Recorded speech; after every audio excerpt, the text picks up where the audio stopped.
तेरी गलियों में आने जाने से सनम दुश्मनी हो गई जमाने से सनम। प्यार करना भी मेरा गुनाह हो गया, मेरा रब भी मुझसे खफा हो गया, मेरा रब भी मुझसे खफा हो गया। याद फेरो सनम के यावैया, याद फेरो सनम के यावैया। लागै के ना सनम बुलावैया,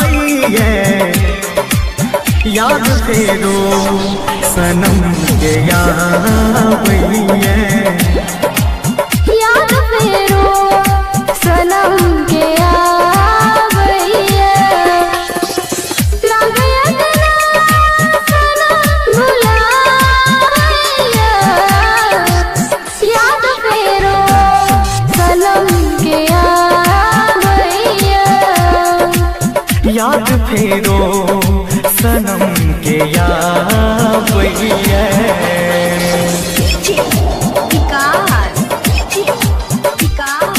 SK Music Recording Studio, Saharsa.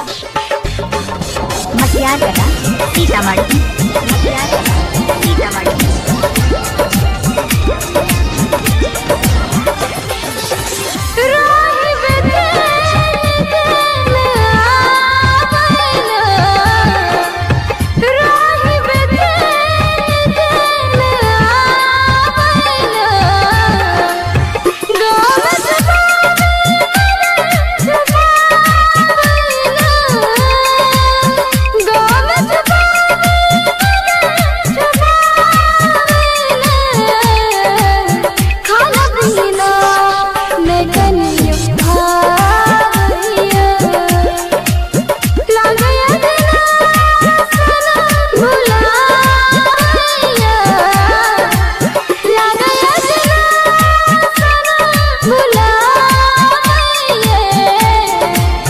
याद फेरो सनम के यावैया।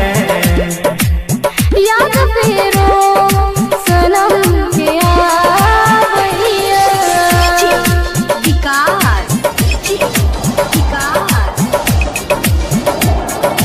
SK Music Recording Studio, Matiagala, Sitamarhi.